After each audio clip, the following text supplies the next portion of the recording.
You're listening to 91 Reasons, a journey into the twisted landscape of pop culture. Keep your hands and arms inside the podcast at all times. And now, the voice, Jeff Tucker. Hey, it's early. We're going to start just so we can get rolling here. People show up. That's great. Hey, this is Chris Gore. Good morning, everybody. Happy to be here with my friend Jeff Tucker. Hey, I'm Jeff Tucker. I host a podcast called 91 Reasons.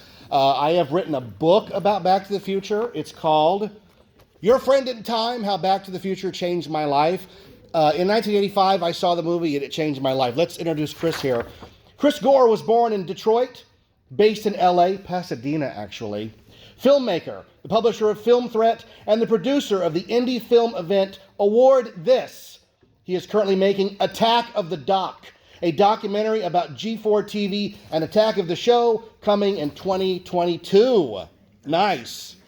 And in honor of that, I'd like to present you with this G4 official water bottle. Where did you get this? I've never even heard of this. This is crazy. I found it in an antique store.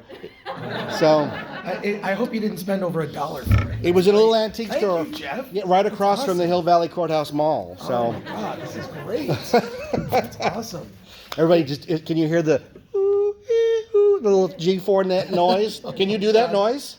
I can't. I don't think it's possible. Okay, so in 1985, I was a huge Star Wars fan. Star Wars was winding down, and I used to get this thing in the mail, the newspaper, the sneaks. The calendar would put out sneaks, and I would circle all the movies. Do you remember that, Chris? Just circle all the movies that were coming out for the whole year. Oh, yeah. Yeah. And I circled for 85 Explorers, Kids Go in Space. I circled Gremlins, because they were re-releasing Gremlins, and Goonies. Oh my God, those sound so great. I did not circle this thing called Back to the Future because I didn't know what it was. It sounded boring, and my brother dragged me to it opening night, and I didn't know what the movie was about. I felt like, if you ever read any of the accounts of Back to the Future, when they test screened it for audiences, when Doc puts Einstein in the car and the car disappears, the audience thought Doc had killed the dog. So there's a long moment where the audience is like, we don't like this guy. Where's the dog? And then the dog appears, and the audience breathes a sigh of relief. Well, I had that same exact thing of, what is this movie about? And it's not until Marty is sitting at the Lou's Cafe next to this guy having his cereal, and he realizes that's his dad. That's the moment I go, oh, that's what this movie's about. I was blown away. And ever since that screening, and the 500 times I've seen it since, I have loved Back to the Future. So when they announced that Back to the Future 2 was coming in 1989, 4 years after the first movie, you ever talk to somebody who's younger? And they go, Yeah. oh yeah, my dad gave me Back to the Future 1, 2, and 3, and I watched them all in one night. And I go, oh, I had to wait 4 years for the sequel. Even worse than that, do you remember getting Back to the Future on VHS? I had it on beta. I had it on VHS. And when you watched it for the first time at home, it had a new ending. What? It said, to be continued. Right. That was not in the theatrical release. Wow. And I put my beta tape in because my mom bought it for me the day it came out. It was $60 in 1985. Minimum wage was about $2.50. So my mom worked a lot of hours to get me that. Minnie Bothans died to bring us this information. And I remember seeing that, to be continued. I lost my mind. Oh my God, they're going to make a sequel. Maybe next summer. Maybe the summer after that. Maybe the summer after that. Fall 1989. So when Back to the Future 2 came out, they played it at midnight at the Cineplex Odeon at Universal Studios. And I was there at midnight. They had the big countdown clock. Mm-hmm. Oh my God. And to be honest, I love Back to the Future. But Back to the Future 2 is an insane movie. If you go to get popcorn, you will not know what the movie's about, right? Now, we knew they were going to go into the future, 2015, 30 years, right? Mm-hmm. What happens to us in the future, Doc? Right. Become assholes or something? And then the TV version, become jerks or something, and then the mouth doesn't match? And you're like, that's not Jennifer, who's that?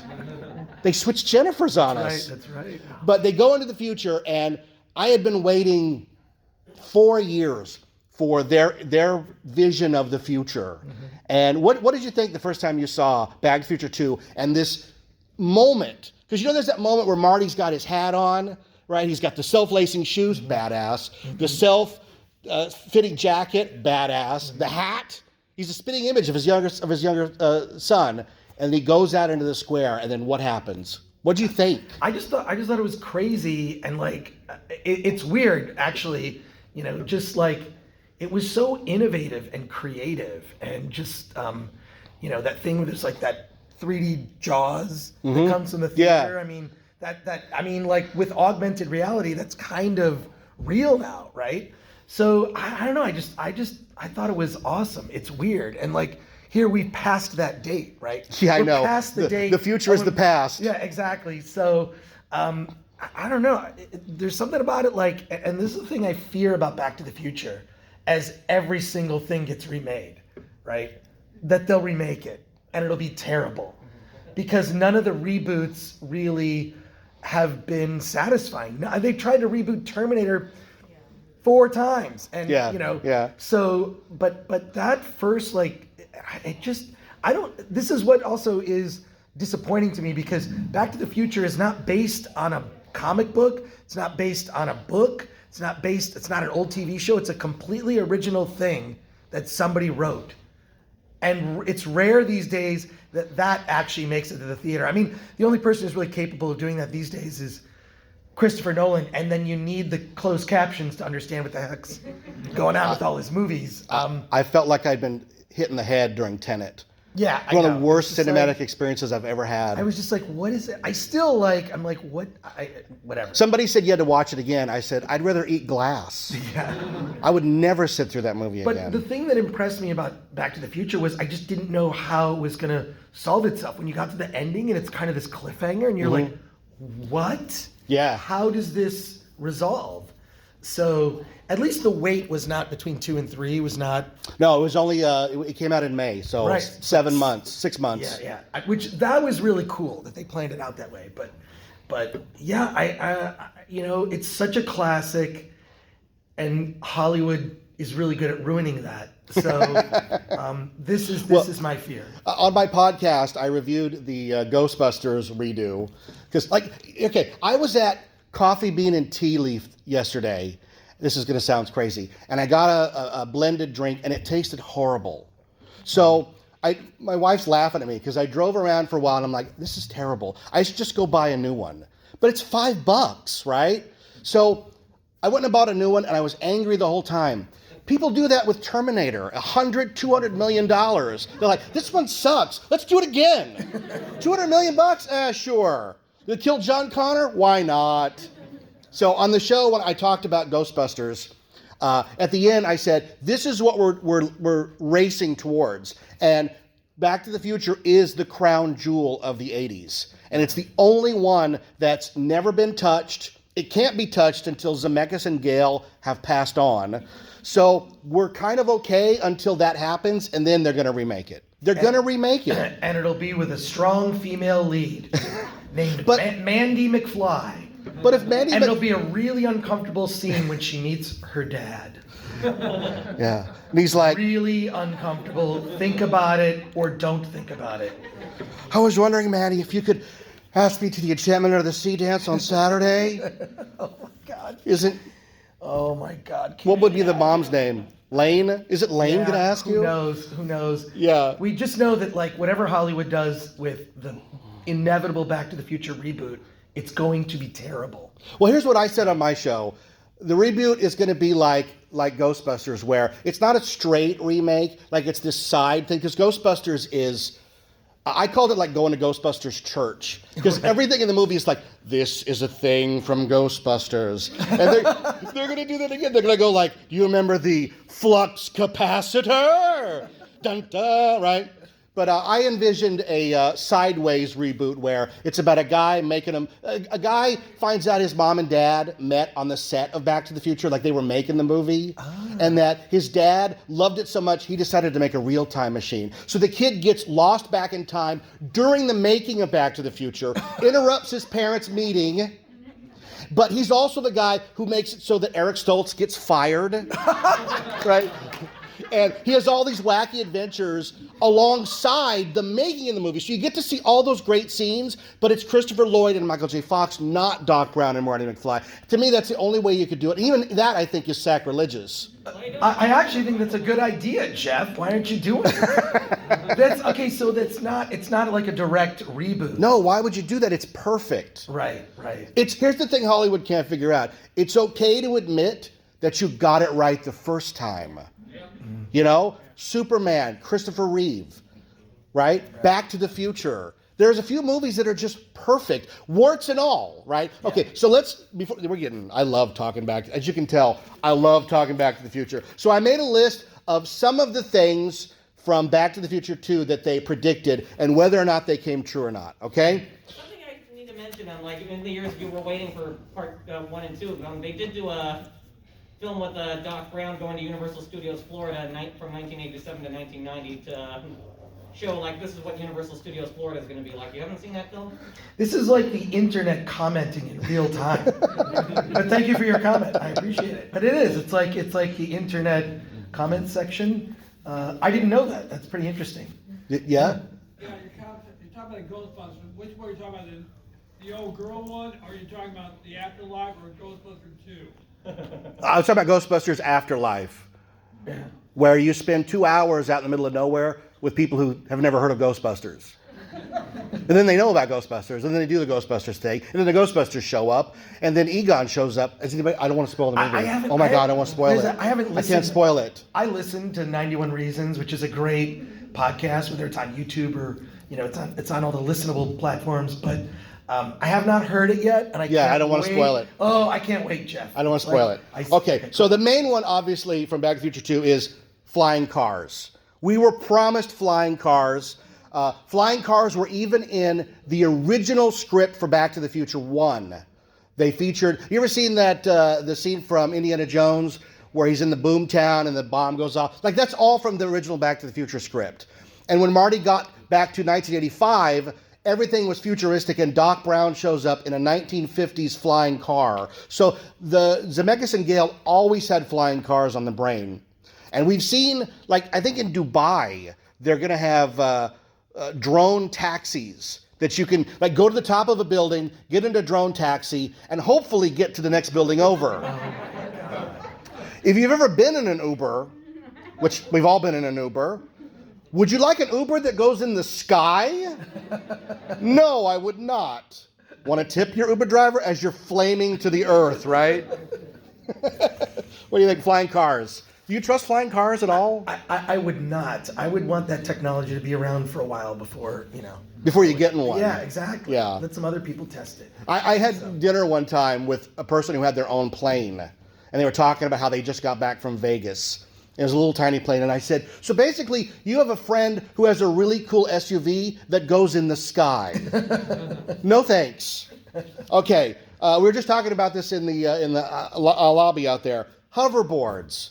Now, this was a big deal because if anybody saw the making of Back to the Future 2, Zemeckis makes an offhand joke about how Mattel has hoverboards and they won't let kids have them because parents are upset, and that ignited decades of rumors about a real hoverboard that you just couldn't get. Mm-hmm. They don't exist. Right. Well, there's a toy version, right? But yeah. Well, there's a toy version in so much as Mattel made a pink skateboard that if you get and stand on it, makes a whooshing noise. Remember Luke Skywalker's lightsaber from Kenner? It goes, woo. You're like, this is not fun. Yeah. Sliding on the carpet and hearing whoosh is not fun. And then the other one, and this is the one, anybody that's a Back to the Future fan knows that there's always a guy that'll go, we have hoverboards at the mall. There's things with the 2 wheels. Yeah, they're going to kill you. Either by falling, if you've watched Fail Army, every 4th video is somebody falling, or they ignite on fire. So pick your death. It's like a really horrible version of Clue, except you just get to pick how you die. Did you have a question, sir? Yeah, is Back to the Future the only movies that is commented by two separate presidents, Reagan and Obama. Oh, like in their speeches? Yeah. Roads, where we're going, we don't need roads. And Obama did it later. What did Obama say? About Back to the Future 2, since he was president at that time. Oh, during 2015. Yeah. Well, where's our hoverboards, man? Thanks, Obama. No hoverboards. Okay, so let's move on. This is a great one. Self-lacing shoes. Okay, in 1989, when Back to the Future 2 came out, oh my God. I knew that part 3 was coming. There's a Marty there. Hi, Marty. I knew that part 3 was coming. So for the premiere of part 3, I went as Marty Jr. I had the jacket custom made, the hat they sold at Universal Studios, and I spent $50 or $60 of my hard-earned money trying to make self-lacing shoes. I bought shoes, I hollowed them out, I went to Radio Shack, and I bought these little motors, and I put the motors in, and I made it so that when you put your foot down, it sort of closed by itself. It never worked. Even if it did work, you couldn't walk on them, because you were walking on the little motors. Well, they kind of have self-lacing shoes. They're called Velcro, right? I mean, Yeah, and Doc is wearing them on the clock tower in the first film. It's anachronism. You have a question back there? I was going to say, Nike did make limited edition. First they made the mags, the shoes, and they were $10,000 for charity. Then they announced, we're making self-lacing shoes. But Nike has a track record of it's coming. It's like a divorced kid waiting for his dad on the weekend. I swear he's coming, honey. The laces are coming, honey. So, yeah. And Back to the Future, the ride. I've been on Back to the Future, the ride. God rest it. It was a great ride. Okay, this is a great one because we actually have it. Marty Jr. watches a wall-mounted flat-screen TV. Remember when you saw they're that? at Costco for like $200. I know, right? Remember watching that? How much? The thing about Back to the Future 2 is there's a lot of digital compositing in it. It was the biggest digitally composited film of its day, especially the pizza scene, right? Where Marty, Marlene, and Marty Sr. are all getting pizza, right? Right. But think about when Marty Jr., he adjusts the TV on the wall. Mm-hmm. That means there's a grip back there moving an actual giant TV to get that shot right, and we have them. Yeah. We have them. Yeah.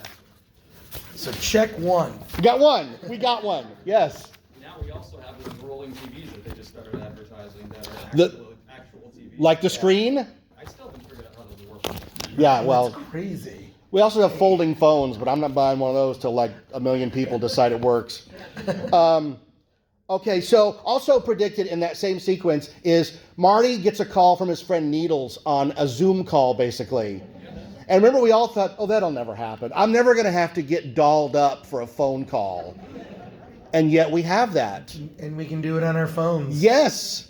That was in Skype. That was ages ago. Yeah. I know, but it's weird. Well, here's the thing, though. Skype was early adopted by us nerdy guys, because I'm a nerdy guy. But now, like after last year, like even your mom's like, well, I'm taking a Zoom call from your cousin. You're like, really? You know how to use that? No.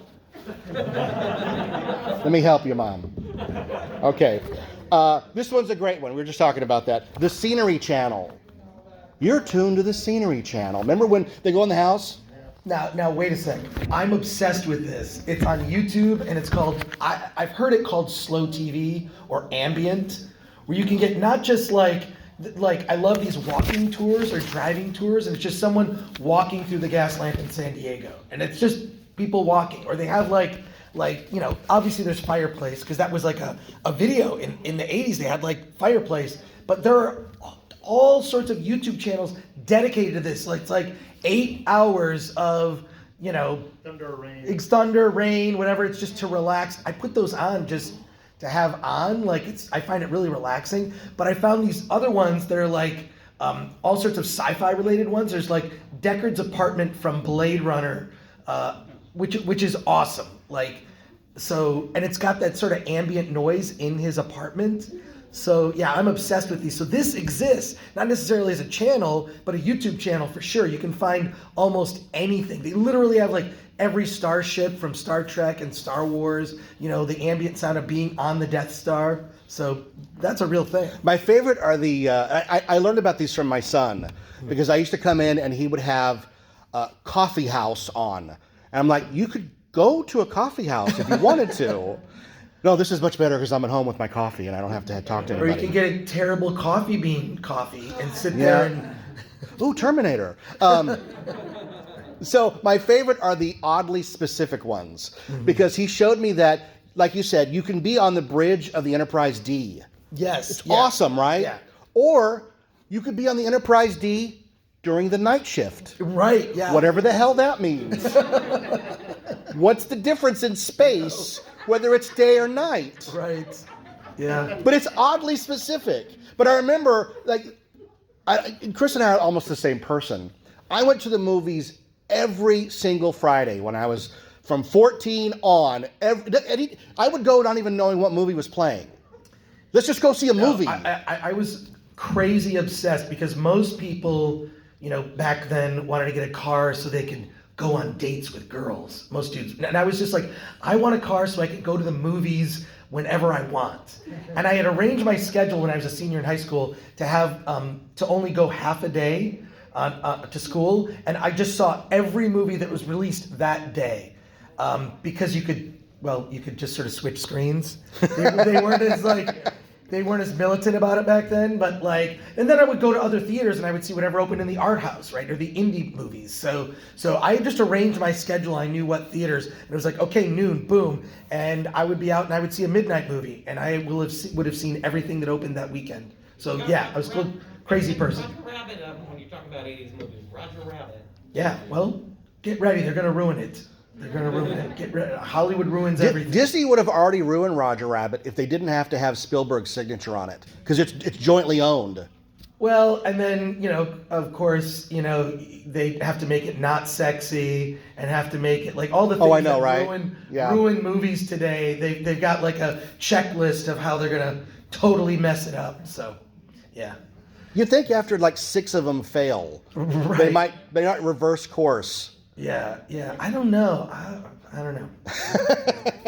But I remember going to all these movies opening night, and the ones about the future were always the best because most of the time they got it wrong. Now, Back to the Future, as you can see, a lot of these have made their way into reality because Zemeckis and Gale were very clear with the designers that they didn't want Blade Runner. They didn't want a dark, oppressive society. They wanted it to be friendly and user-friendly. Mm-hmm. So that's why you see a lot of different appliances and stuff and clever things that are in the movie. But Running Man is a bleak future where I think a Pepsi's $200 out of the machine. You remember that? Yeah. Where Conchita Alonso's trying to buy a Coke. I mean, Doc does it in Back to the Future. Go around the corner at the Cafe 80s, buy a Pepsi, here's a 50. We all laugh at that. And then you go to the convention center and you're like, 52, huh? Oh, okay. This is another good one. When Marty is in the square, Terry, the auto repair guy from the 50s, wants him to thumb $100 to save the clock tower. And we all laugh thumb $100?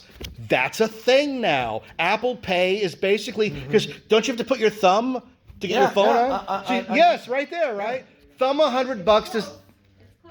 We're totally there. We're Yep, and even at Walt Disney World, that's how you get in there's no turnstiles, you have to...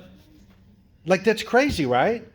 That's weird. How dangerous is that? They could chop your hand off and go to the mall. You're like, I didn't buy any of this. Can you prove it, sir? Yes. I don't. The guy way in the back. Yeah. Doc goes, since your thumbprint never changes, they just assumed it was you. And here's the thing. As you can tell, I have these movies memorized.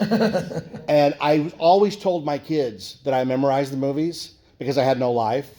And they never believed me until they tried to quiz me, and they were just like, Dad, you're really ill. I said, yes, I am. How come if you own a DeLorean? No, I don't own a DeLorean. I don't have the money for a DeLorean. I had the money at one time in my life for a DeLorean, and it happened to be the worst year to try to buy a DeLorean, 2015. The price went through the roof. Plus, I know a lot of guys who drive DeLoreans, and they are very honest. They said, it's not a good car to have. The only bright spot is they tell you, well, it's not a car for tall people. And I go, no problem. You should just, Jeff, rent one. Just rent one. I got to rent one, right? Treat yourself. Yeah. And I'll rent a 66 Batmobile and then Hell yeah. And we'll race. We'll drag. Let's do it. All right. Okay, you talked about this earlier, the 3D shark. Mm-hmm. So the augmented reality and then obviously the 3D craze that has sort of fizzled out. Right, yeah. Thank God that 3D movies are no longer a thing and that IMAX movies, people are all about the IMAX movies now, which I think is great. But augmented reality on our phones, there's tons of ways to, I don't know, you can turn your face into a Pokemon or whatever you want to do. So, I mean, it's real. Do you ever see Minority Report? Yes. There's a great sequence in there where he's walking down like a thoroughfare, like a mall, and all of the ads are jumping out and talking to him personally. And I'm like, well, that'll never happen. And then you get a cell phone. Right. And now I get specific ads. Not only do I get specific ads of like places I'm at, but like it listens. Right. It's like, weren't you talking about a new toilet seat? Don't you need 30 of them? How does it know? You ever done that? Anybody ever done that? Yeah. Like put the phone down, have a weird conversation, and then the next day get all the ads for that. And you're like, it's weirdly specific. Yeah. Yep, I'm always logging onto my Bank of America website, and then the next thing you know, I got a million ads for B of A. It's always listening. Yeah. So the shark thing is not, and the best part, here's the thing, the best part about that sequence is that Marty is screaming and laying in the street, and nobody else gives a crap. Because they're like, oh, it's that stupid shark movie. Here's the thing. We're talking about reboots. Are you shocked there hasn't been a bunch of Jaws reboots? Well, that's actually okay. Wait, sequel, Jeff. reboot. We did a panel yesterday called "Future Indies You Must See," where we basically showed a bunch of bad trailers. We had 3 shark trailers. One was Jurassic Shark. Second time's the chum. That was the tagline. The other one was Noah's Shark, which was about Noah's Ark, and a shark was on the ark. And then the other one was Ouija Shark, which is about a Ouija board that summons a ghost shark. Well, naturally. And there was a 4th one we didn't show called Shark Exorcist. Okay, now These are all real movies, and you can look up the trailers. They're terrible. So Hollywood hasn't done a reboot of Jaws, but it is, in terms of exploitation movies, it is all over. That is like its own genre, a bad shark film. Well, that's the Sci-Fi Channel, right? They just decided anything with shark in the title. Yeah. I'm surprised we haven't gotten Shark. Right. Because the Chinese shark movie with what's that Chinese shark movie? Chinese Shark. I remember seeing it. It's delicious. Yeah. So I remember I've seen Shark Exorcist.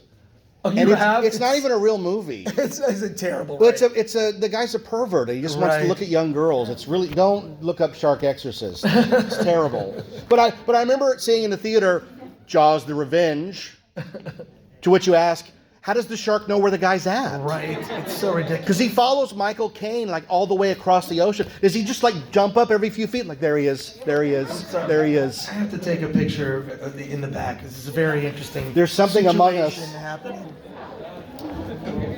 Oh my God. We have an imposter among us. We do. I love it. Sorry, Jeff. That's all right. No, there's no form or function here. Hey, how are you? It's Eddie. How are you? Okay, so let's keep going here with the self-adjusting jacket. Coolest thing ever, right? Yeah. Never going to happen. Yeah. I don't know. I think that could happen. Here's why I would say it would never happen. Uh-huh. Because we're moving towards a point in society where everything is made as cheaply as it can be. Right.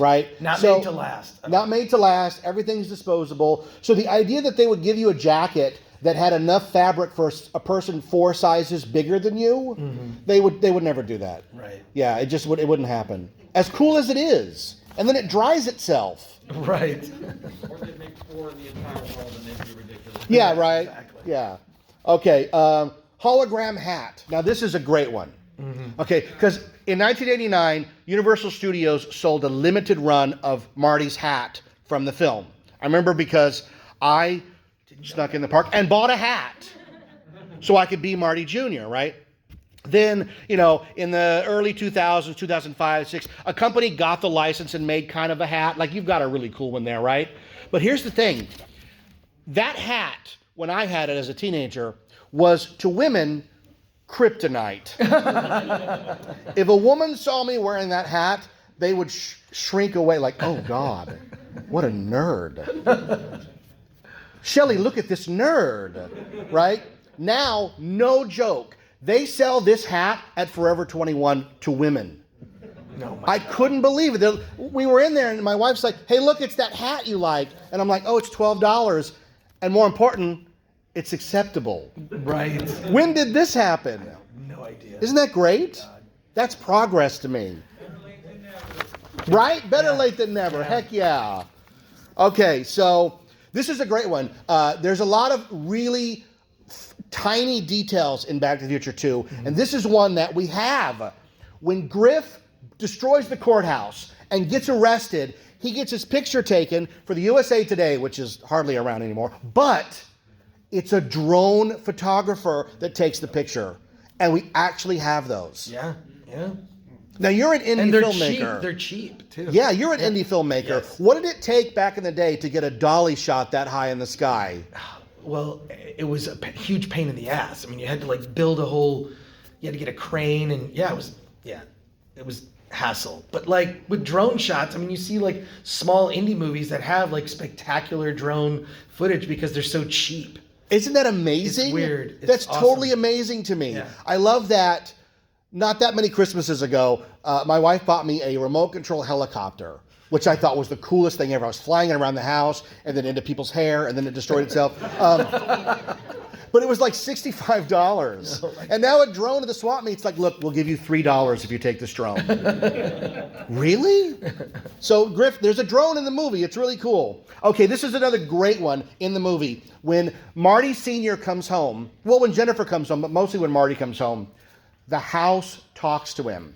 It welcomes him home, king of the castle, lord of the manor, and then it allows him to adjust the temperature and all this other stuff, lights on, and we have that. What's it called? Alexa or Google has a thing. So, there's like a bunch of them. You know, it's smart home. Isn't that crazy? Weird. Like, it's weird to think, like, it's in the movie as a shorthand. Mm-hmm. We need to know that this is Marty Sr. We need to know that he's, in charge of this crappy futuristic house that's all dirty. That's the best part about Marty Sr.'s house, is that it's not very nice. It's not a nice place, right? Mm-hmm. Hey, here's a great detail in the film. Have you ever noticed when Marty Jr. is watching all those TV channels, on the table in front of him is the Nukem game from RoboCop? Oh my God. It's so I don't know why it's there. I don't know why it's there. I even know one of the prop guys. I should ask him. There's an in-depth question I want to ask both of you Absolutely. guys. But I want to ask a prop one when we're talking about futuristic appliances. One thing I never really grasped, and I graduated high school in 1987, so I was kind of right in that moment, is that they really went a little bit deep on the fax machines in the house. Yeah. So I guess they expected, let's project the future, and we're not just going to have one fax machine, we're going to have fax machines in all the houses, or all the rooms. When he gets fired. Yeah. You're fired. And I thought, cool for the movie, but I didn't accept it. I was like, why would we do that? And it just never fell in place why they thought that. Bob Gale's been asked that quite a bit. Zemeckis too. And the answer they give is, he shrugs and he goes, we got it wrong. It's very funny. But remember, in 1980, this movie was made late 88, early 89. Faxes were still pretty crazy. I can put a piece of paper in here and Chris can get it across town. That was still pretty amazing. So it was an extrapolation. And here's the thing. Nobody would have predicted email, even though we had email at the time. There are anybody that watches future movies, even if you watch them now, they have a tough time getting the audience to believe the technology. Minority Report is about a futuristic society where they can predict crime, but they still have flash drives, right? They still have the status bar. These are just shortcuts to tell a story because you can't spend 10 minutes explaining to the viewer, well, this is what email is. I mean, try to watch Hackers. Hackers is all about state of the art. The computers are crazy and they're projecting it into your eye, and in that movie, the virus is Pac-Man eating files, right? Because they're trying to think of the shortest way to tell the story. And obviously, email would have been great in that movie of like, bling, bling, bling. They didn't predict it. It's funny, though, to have all those papers spit out. Because then Lorraine, the grandma, gets to see it. And more importantly, Jennifer takes that tangible prop that she keeps all the way till the end of part 3. So to me, it's just storytelling. One of the tie-ins I did grasp is that in the first one, he says, well, yeah, on the TV, we got a new TV. And Marty says, yeah, I go, yeah, we have 3 of them. And the mom makes a comment like, oh, he's just lying. Nobody has 3. Because TV at the time was the cutting technology in the 50s. It's like, oh, a family with a TV. We have a lot of them. The one parallel I made is that he was trying to tie it in and saying, the fax machine was somewhat new to us in the 80s. So being that there were multiple ones in the future. Yeah, well, the best thing about all that stuff in Marty's house, we just talked about how it's kind of dingy. Yeah. The idea is that they're showing us all this amazing technology through characters that are not impressed by it. Like the characters themselves, there's one I'm going to talk about later. Do you remember, Chris, did you have a Laserdisc player? I did. I had a Laserdisc player. Was that the greatest thing ever? It was awesome for, that time. I used to bring people over and show off my Laserdisc player. And I'd go, I have Back to the Future on Laserdisc. I'd put it in, and about 45 minutes later, I'd go, excuse me, I have to turn it over. I have to turn the movie over. Right? But the whole time I'm doing it, I'm like, no, it plays with a laser. It's really cool. And then in Back to the Future 2, they're in the trash. Right. In the alley where the DeLorean lands in 2015, the trash is nothing but laser discs and breast implants. It's a great hidden gem back there, talking about how they're just trying to impress upon you that these people are not impressed by technology. In the Cafe 80s, the waiters are supposed to be Max Headroom, and they don't quite work. Nothing quite jives real well. Yeah. Did you have a question back there? I was just going to say another thing that they got right was when he sent Needles the money. Oh yeah, when he scanned it, I'm in. Yeah, it's like Zelle, right? Yeah. Scan it, I'm in. We're never really told what that is. Like, what is he up to? It's nefarious because he gets fired immediately.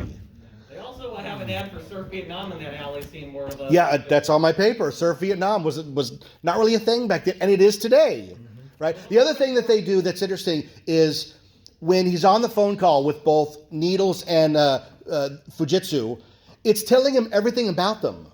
The way Facebook is like, today's Chris Gore's birthday. Right. And you give Chris Gore a happy birthday, and Chris Gore, you say like, yeah, everybody knows it's my birthday because of Facebook. Don't tell, you didn't remember it. It's not real. Okay, so let's do another one. The big one, which we all laughed at in the theater, was the rise of 1980s culture as a thing. Mm-hmm. Growing up in the 80s, did you ever look around and go, I can't wait to relive this?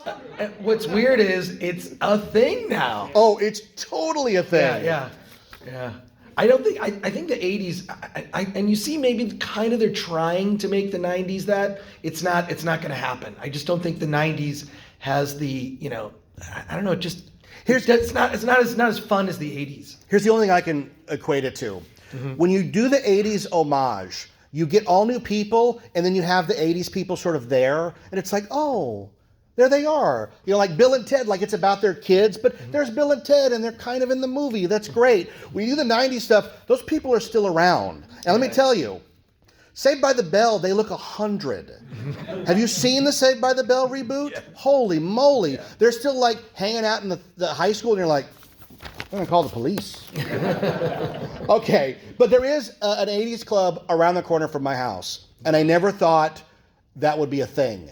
Just like on Demolition Man, right? Like Demolition Man, right? Yeah, Demolition Man got a lot right, too. You could do a whole panel on Demolition. My favorite prediction in Demolition Man, other than... well, yeah, God help us, right? As long as there's free restrooms everywhere. But anyways, is I actually put on 80s commercials for comfort. Like, when they're singing, my bologna has Armour hot dogs and all that. My wife and I watch 80s commercials all the time. I don't realize how many of them I know by heart. And then the best one in Demolition Man is, it goes by like that, is where the guy walks up to the booth and puts his card in, and for like $5, it tells him he's a good person. Oh my God. Everybody likes you. I just miss commercials that are entertaining. Oh yeah, no. Commercials today are garbage. They're all just trying to push some weird agenda, and then you wonder, what is this a commercial for? It's very strange. My kids and I will play a game, and I'll pause it and I'll go, "What's the product?" Right. We never get it right. Right. We never get it right. Okay, so I had fax machines on here. We talked about it. What about the Black & Decker food rehydrator? Is that the greatest thing ever? Lorraine puts that little tiny disc in it. It comes out a minute later as a pizza. It's faster than Little Caesars. It's faster. They say hot and ready, but it's neither hot nor ready if you go there. And I do know that to get that scene, they had a Pizza Hut team on hand for 12 hours to get that shot because they would only do it if the pizza looked perfect. So they just kept baking them over and over again. But there's no rehydrator. Well, there is. This is a weird, and I'm sorry to bring this up, but this Force Awakens movie, there's a scene where Rey takes that little thing and kind of that was done. That was a live on set thing that they created. So I don't know if that's actually a rehydrator, but sorry to bring up that movie. My apologies. Okay, in the McFly house, there's a retractable food garden. Right. The coolest thing of that house is the retractable food garden. And I just Don't don't they see have stuff like that? Don't they have like little hanging things with food? Like I think that's a real thing. They had like topsy-turvy tomato, right? No, there is actually a garden. It actually does go up and down a little bit. It doesn't retract into your ceiling because you would need to have a ceiling, a space between floors. But there is a device that has grow lights on it. There's multiple devices, things that you can have standing, and there is. And you can grow your food on it? There is one that hangs from the ceiling. Is it's a circle, and you can grow your pet. That's just for pot, right? Yeah. I came from Orange County, and there's a point where you turn the freeway, and the whole place just suddenly smells like pot. So I imagine it's just pot. Yeah, it's called L.A. L.A. Yes. smell. That's the official smell of L.A. Yeah. Is marijuana now. It's just boy. everywhere. Similar to that does exist. Also, just a little point is like some of those things might not exist exactly how they were in the movie, but when you talk about the faxes, the fact that you could have, like if you have Apple devices, they're all connected. So if you have your computer on, your iPad on, your phone on, and someone messages you, bing, bing, bing, bing, bing. Yeah, So it's like a wolf. So it's very similar Office to reference. the fax, other than having the physical paper. Which is Yeah. See, I'm old. I print everything out. You can tell how old people are by what they print. Okay, so let's burn through some of these because we're gonna run on time if we won't be taking questions. Pepsi Perfect. We're not sure what Pepsi Perfect was, but Pepsi does take chances with a lot of Pepsi formulas, including Crystal Pepsi, Wild Cherry Pepsi. Well, now they have those machines when you go to, I don't know, fast food restaurant or movie theater, where you've got so many, like, what flavor of Coke, what this, and then not only that, like, if you're like me, you like to, I'll just mix them. I'll do a little bit of raspberry Coke, a little vanilla Coke, and you kind of, create your own thing. Why don't they have that with mixed drinks? They actually do have that. They have a machine that will make, you put in the different types of alcohol and it will make you a cocktail. That's awesome. So that does exist. Okay, so exercise bikes in the Cafe 80s, for some reason, people are exercising. Griff goes, keep pedaling, you two. It comes out of nowhere, right? That didn't become a thing until last year, and then everybody bought a Peloton. Because they weren't allowed to leave their house, so they bought a exercise bike with a screen, so you can pretend you're going places when you're not really going in places. It's the human hamster wheel. Okay. I love the litter bug mobile trash can. It's only in one quick shot. Was that Doc's Prop Shop here? It is, right? Do you ever made the trash can? I have not yet. It's not one that I've worked on yet, but I have been asked to. I actually brought one of the screen-use remotes from Expedition Back to the Future. Awesome. Bring that up afterwards. I love that little trash can. They should make those. I mean, it's kind of like a Roomba, but a trash can Roomba that you have to chase down to throw stuff away. Maybe not a good idea. Just throw it at it. Doc's Rejuvenation Clinic. He tells this whole thing about how they replaced his blood and gave him a facelift, and it's so he can take that makeup off, right? Right. But we have that now. You can go somewhere and they can squeeze you like the Land of Oz and come out all fresh and creepy looking. Okay. Tom Cruise-ish. Okay. She talks about when he goes into the collectible store, dust repellent paper. I don't know what that is, but we do have Nooks, which is kind of the same thing. Yeah. Okay? The dog walker drone. When Marty is going up to his house, there's a dog being walked by a drone. We're almost there. I feel like that could be real now. We're almost there, right? Oh, that would put all the dog walkers out of business. That would. Anyways. Yes. The Kirk Gibson Jr. 2000 adjustable bat. I really want one of these. Yeah. I don't know I can't play any sports, but I just want a bat that, like a lightsaber bat. Right. How great is that? I feel like you could make that. We have the technology to do that now. We can rebuild him. Do we have the will? Yes. Okay. At the Cafe 80s, there are VR waiters. There's the Ayatollah, Reagan, and Michael Jackson. Yeah. That's a real thing. You go into McDonald's and it's just self-serve. They're, getting rid of the servers. Little by little. Can they put a Max Headroom-ish Ronald on that screen? They should make it and he's more like, welcome. They should make it more fun because there are those restaurants where they have the little kiosk and they just is like, you just order it and then they bring it and then you pay for it. It's really impersonal. I don't like it. But if it was Reagan, that could be fun. I mean, that would be interesting. Yeah, like Reagan just stares at you judgedly while you eat. Right. Well, you haven't eaten all of that. Okay. The U.S. Weather Service. Apparently in the movie, it's perfect. Right. And on TV now, remember when you were a kid? When I was a kid, the weather guy was always this old guy with spectacles like Dr. George Fishbeck. Mm-hmm. And now it's all hot women. Yeah. And they never get it right. Not that Dr. George did either, but they're like, today it'll be partly sunny. I still watch it. How's that different from partly cloudy? No difference. Right? You watch the weather a lot? Chris? Well, no. But I look at the weather app is actually pretty good. I know. My wife will go, in 17 minutes, it's going to be sunny. And I'll go, is it? Accurate. It's crazy, right? Yeah, it is pretty accurate. Yeah. Okay, so he says the Postal Service is pretty bad. Got that right. Yeah, that is accurate. Do you remember you used to mail something and it would get there? It takes a week for me to mail something to my mom in Michigan. That's strange. Click tracking, your package is delayed. Right. Oh, again. And there's a delay on the delay. Right. So you hit refresh and you're trying to think maybe it'll move. I got a notice that one of my packages, they said, you need to call us. Mm-hmm. So I called them and they said, yeah, there was a chemical leak and your package melted. Whoa. True story. Wow. True story. Marty Sr. wears 2 ties. I am so glad this is not a thing. You could make it a thing. You could make that a thing. I have that cosplay with the 2 ties. It's incredibly uncomfortable. 2 ties. But dumber things exist than that. Yeah, I know, right? And the next one is pretty dumb. Doc wears a clear tie. Right. Like, why? Why is he wearing a tie at all if it's clear? Again, I kind of feel like that could be a thing. You just have to make it a thing. Somebody, famous should wear that. It would happen. Yeah, Doc is also using Google Glasses because he can see behind him in the whole bit. Mm-hmm. The joke in that being that Christopher Lloyd can't see a thing with those aluminum glasses on his face. This one I love because it was almost immediate. Doc tells Marty to pull his pockets out because all kids in the future wear their clothes inside out. And we all thought how stupid that was. And then a year later, Criss Cross wore their pants backwards. Anybody remember Criss Cross? Daddy Mac will make you... Hell yeah. And I'm like, those guys are living in 2015. And here I am working at the mall in 1990. Paying $50 for a Pepsi. We're almost there. We're almost there, especially with California's CRV.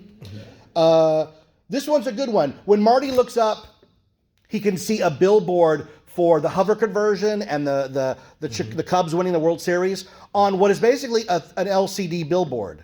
Now, in the movie, they highlight it by having the images pop out. But when you were a kid, when I was a kid, and you drive on the freeway, like billboards were gigantic and they were boring. And now you're like, hey, look at that billboard. Like you point it out to somebody, and before they can look, it's already changed. Yeah. They have those now. It exists. That exists. That's all I got, man. That's a lot of stuff. Hey, give him a big round of applause. Compiling this, Jeff Tucker. We have a couple of minutes. Thank you. We have a couple of minutes for any questions. Did you have a question? Yeah, I just want to pick your brain real quick. I saw some, for me, layman, I saw some influences from H.G. Wells' Time Machine in Back to the Future. And I also saw some influences from the remake of the H.G. Wells that seemed like it was influenced from Back to the Future, if you follow my question. Yeah. I was wondering if the developers, Zemeckis or Gale, took any of those influences from the first original H.G. Wells movie and said, I can use that, I can't use that, I don't want to be a remake of that. And then when the second one came out, I saw how the main character, although the technology was the same, the main character had a different storyline, where he continually tried to change something until he gave up and ended up at the end of H.G. Wells' original movie. So if you have any thoughts on that? You want to tackle that before I jump in? Which time H.G. Wells time machine movie were you talking It's about? about George Powell, right? The George Powell one, yeah. Yeah. With the Eloy. and Eloy, the- Eloy. Yeah. Lena, Eloy, yeah, Yeah, that one. yeah. I don't know. I mean, I don't see, what specifically are you saying? Well, is an let me jump in influence? real quick. Yeah, please. I know that they wanted to make a time travel movie. They weren't sure what it was going to be about. Bob Gale was back home looking at his dad's yearbook from high school when he discovered that his dad was class president, and he thought, would my dad and I have been friends? And the answer was probably not. And he thought, what a great idea for a movie. Now, when you look at time travel movies, obviously the George Powell, H.G. Wells version is top of the heap, right? The problem, though, is that the time machine isn't mobile. He has to pull the lever, and he doesn't go anywhere, except things move around him. Right. So they wanted a time machine that was, and you can watch it in the original making of Back to the Future. He talks about it. We'd be foolish to make it, not to make it mobile. And that was the huge thing, because in the original script, the time machine is a refrigerator. And they were worried that kids would see the movie and want to get in a refrigerator and go back in time instead of going to the cemetery. So, you ever seen that Punky Brewster episode? So they made the time machine a car, because in the script it's a chamber, and it runs off of like nuclear waste and Coca-Cola. Like the original script's all over the place. And Marty and Doc are movie bootleggers. It's real crazy. But I'm sure that they must have watched all the time travel movies to try to see, like, what's the best way. And obviously, they did, because Time After Time stars Mary Steenburgen. Yeah. And that's why they were like, if we're going to write a character for Doc as a love interest, they wrote it for Mary Steenburgen, the only woman that could have played that role. So, good question. Thank you. Yeah. Here, have a Doc Brown action figure. Great question. Whoa. Anybody else? Over here. Oh, Doc's Prop Shop. Yes. Sorry I'm late, but did you guys mention the blue strip on the money, the reflective strip that's currently on money today that was in? That's a great one. That's awesome. Anybody else? Marty, you have a question, Marty. This is more like a comment. So this one dude named Hologram, he made like the retractable bat. Oh, you know a guy So who made the bat? That actually is a thing. Oh, that's cool. That's awesome. You think you can play baseball with it? I mean, I couldn't, but somebody might be able to. Here, I have a old Biff figure for you. Nice job. All right, in the back there, yeah. You got. I'm deaf. You have to. Someone actually made a functioning hoverboard too. Yeah, I've seen those, and as much as I want to believe them, mostly it's like a big surfboard with a cable coming out of the end. You know what? You know the new hoverboards are like, and this is how old I am. The hoverboards that they've tried to convince us are real are like when you got that toy where it's a helicopter on a stick, and it goes, and you're like, this is not fun. This is not fun, and you want it to be fun. This one uses super magnets and liquid nitrogen. Yeah, see, I'll kill myself on it. Even more than those hoverboards with the lights on them that everybody dies on. Any other questions? Hey, real quick.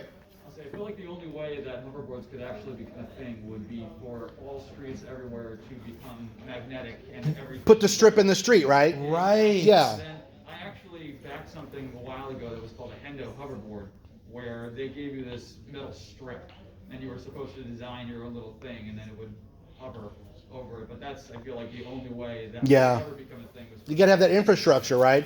We're talking about trains. The trains levitate, but you got to have a track, and it's a whole thing. The idea that we're just going to throw a pit bull down and go across the water is probably never going to happen. Build back better with hoverboards. Come on, man. Come on. Hey, this has been so much fun. Chris Gore, everybody. Jeff Tucker, everyone. Hey. Thank you. Do some plugs. Where are you at later today? My website is Film Threat, and you go to filmthreat.com. We cover independent film and all sorts of weird movies like Noah's Shark. And I'm at Film Threat and everything, and I'm at that Chris Gore personal. I had 3 panels yesterday, and I am just tickled to be here with Jeff Tucker, one of my all-time favorite humans. And great to see. Well, I hope to see your smiling faces at the next con. That's right. Hey, thanks for coming. I'm Jeff Tucker. I'm the host of 91 Reasons podcast. My book, Your Friend in Time, How Back to the Future Changed My Life, is on Amazon. It's $10.88, so it's cheap. Or if you have Amazon Prime, I think it's free. So thanks for coming out. And remember, your future is whatever you make it. So make it a good one. See you later. Thanks for listening to 91 Reasons. Please subscribe and leave a review on iTunes. Find us on Facebook. Is anyone even still listening?